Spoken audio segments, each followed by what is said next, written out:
One day है, पहला दिन, और अबाउट इंग्लिश अंग्रेजी के बारे में है। पॉइंट 1 में क्या लिखा हुआ है, बोलिए। 1835 ईस्वी में मैकाले माइन्यूट अध्यादेश के अनुसार भारत में सर्वप्रथम अंग्रेजी की शुरुआत हुई। यानी 1835 में अंग्रेजी की शुरुआत हुई। कहाँ? भारत में। ठीक है, मैकाले माइन्यूट अध्यादेश के अनुसार माने भारत में 1835 ईस्वी में अंग्रेजी की शुरुआत हुआ।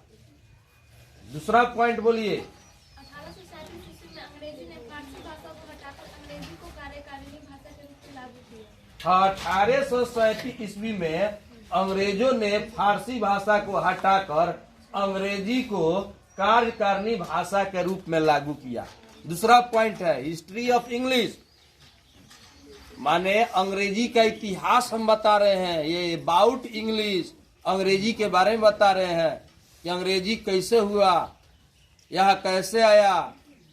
अगला पॉइंट है, अगला पॉइंट क्या है? 1844 ईस्वी में अंग्रेजों ने प्रतियोगिता परीक्षा में अंग्रेजी अनिवार्य कर दिया। हाँ, 1844 ईस्वी में अंग्रेजों ने प्रतियोगिता परीक्षा, इसको या तो आप कॉम्पिटेटिव कहिए, यानी जॉब वाला नौकरी, जॉब का नौकरी, सरकारी नौकरी में अंग्रेजी को 1844 ईस्वी में अंग्रेजों ने प्रतियोगिता परीक्षा में अंग्रेजी को क्या किया?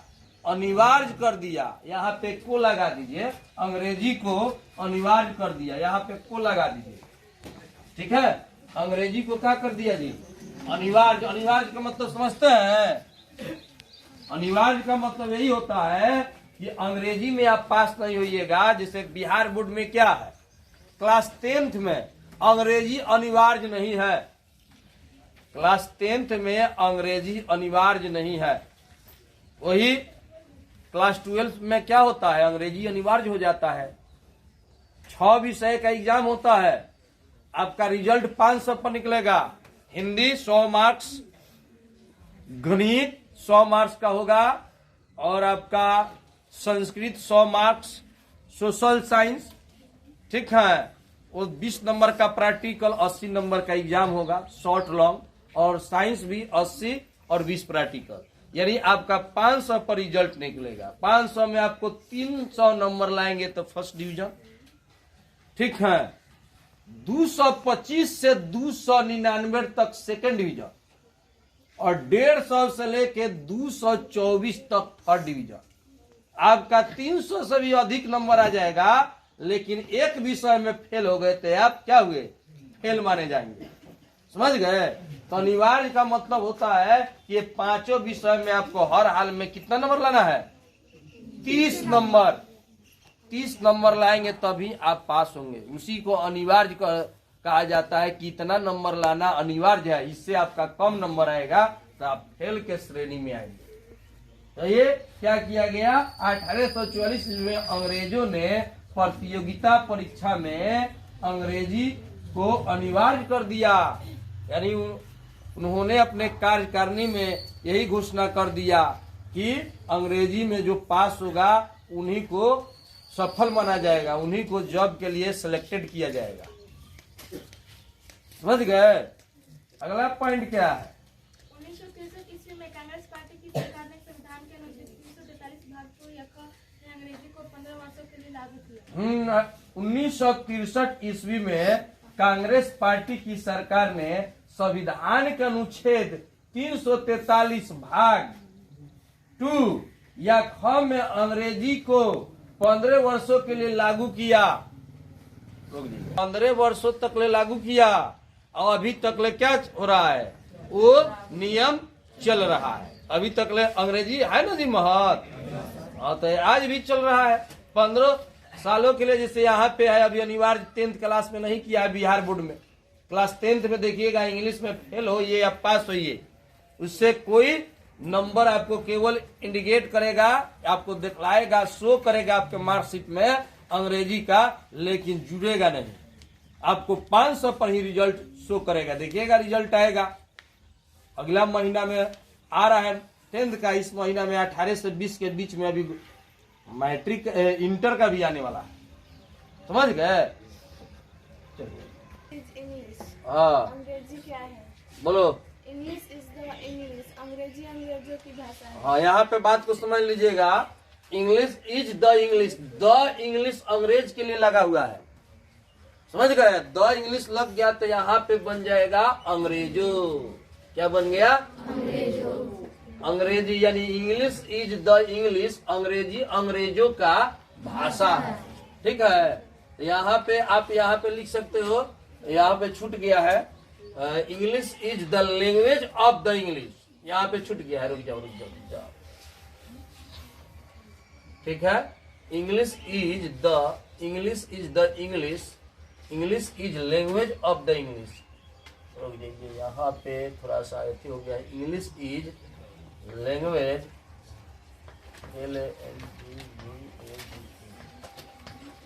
Language of the English, English is language of the English, of the English. इसका अर्थ यही हुआ कि अंग्रेजी अंग्रेजों का, लैंग्वेज का मतलब होता है भाषा। क्या पढ़ेंगे? भाषा।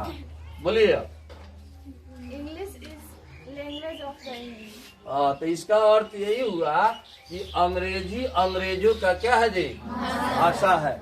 English is language of the English, अंग्रेजी अंग्रेजों का क्या है? भाषा है। ये इससे अच्छा ये भी परिभाषा है, व्हाट इज इंग्लिश। पढ़िए। English is an international language which is spoken all over the world. हाँ, English is an international language which is spoken all over the world. ठीक है, अंग्रेजी एक अंतर्राष्ट्रीय भाषा है। अंतर्राष्ट्रीय का मतलब होता है कि इंटरनेशनल, पूरे वर्ल्ड में। अंग्रेजी एक अंतर्राष्ट्रीय भाषा है जो पूरे यानी विश्व में बोला जाता है। ठीक है, ये भी परिभाषा अच्छा है। English is an international language which is spoken all over the world. अंग्रेजी एक अंतर्राष्ट्रीय भाषा है जो पूरे विश्व में क्या किया जाता है? बोला जाता है। अगला पॉइंट क्या है जी? What is English grammar? हाँ अंग्रेजी व्याकरण क्या है? हाँ, तो क्या हुआ? English grammar is a basic tools हाँ correct reading writing and good spoken English. हाँ, English grammar is a basic tools for correct reading writing and good spoken English. इसका अर्थ यही हो गया कि अंग्रेजी ग्रामर के आधार से हमें शुद्ध शुद्ध लिखना, फॉर करेक्ट रीडिंग मतलब होता है पढ़ना, राइटिंग मतलब होता है लिखना, एंड गुड स्पोकन इंग्लिश, और सही ढंग से बोलना आ जाए। यानी इसका यही हिंदी हुआ कि अंग्रेजी व्याकरण के आधार से हमें शुद्ध पढ़ना, लिखना और अच्छा बोलना आ जाए, उसे हम लोग इंग्लिश व्याकरण कहते हैं या इंग्लिश ग्रामर कहते हैं। अगला पॉइंट है, पढ़िए। Who is the father of English lecture? नहीं, who is the father of English literature? Literature है जेफरी चाउसर। ये इंग्लिश के who is the father of English poetry. ठीक है, तो ये क्या है? Geoffrey Chaucer. जेफरी चाउसर है। Is the father of English prose? हाँ, जॉन वाइक्लिफ। यानी प्रोज का मतलब क्या होता है? गद्य होता है कि पद्य होता है? हाँ, यानी कहने का मतलब है, यानी गद्य का मतलब यही होता है, कहानी होता है। यानी प्रोज के अंग्रेजी में प्रोज के पिता कौन है? ये है जॉन वाइक्लिफ। जॉन वाइक्लिफ है। बोलो जी Vivek Kumar. Who is the father of English prose? हाँ John Wycliffe. ठीक। दूसरा? Who is the father of English novel? हाँ, तो क्या है? Henry Fielding. हाँ, हेनरी फील्डिंग। क्या है? उपन्यास के पिता है। समझ गए? अगला क्या है? पढ़िए। Who is the father of English drama? हाँ, who is the father of English drama? क्या है? William Shakespeare. हाँ, विलियम शेक्सपियर। अगला क्वेश्चन है, who is the father of English? क्या पढ़ोगे? ग्रामर की ग्रामर? ग्रामर पढ़ो या ग्रामर पढ़ो, दोनों सही है। ऐसे ज्यादा लोग ग्रामर पढ़ते हैं। ठीक है, क्या पढ़ोगे? हाँ, ग्रामर, ग्रामर, ठीक है। इसे उच्चारण ग्रामर पढ़ना। Who is the father of English grammar, माने अंग्रेजी व्याकरण के पिता कौन है? बोलिए। हाँ, क्या है? हाँ, लिंडले मरे, लिंडले मरे, यह है। Who is the father of English, अंग्रेजी के पिता कौन है? हाँ, जेफरी चौसर। इंग्लिश के पिता कौन है? Geoffrey Chaucer. क्लियर? अब देखिए, there are kinds of English grammar. English grammar के कितने भेद होते हैं? तो 5 होते हैं, ठीक है। इटिमोलॉजी, ऑर्थोग्राफी, पहले ऑर्थोग्राफी होता है, उसके बाद से इटिमोलॉजी होता है, उसके बाद से सिंटैक्स होता है, उसके बाद से पंचुएशन होता है, उसके बाद से क्या होता है? प्रोसोडी होता है। यानी ग्रामर के 5 भेद होते हैं। अब ऑर्थोग्राफी, ऑर्थोग्राफी के पार्ट में कौन कौन आते हैं? मेन होता है इटिमोलॉजी। इटिमोलॉजी के अंतर्गत ये सब आता है, noun, pronoun, adjective, verb, adverb, preposition, conjunction, interjection. ये इटिमोलॉजी को पूरा आप डीपली पढ़ लेंगे तो आपका अंग्रेजी बहुत अच्छा हो जाएगा।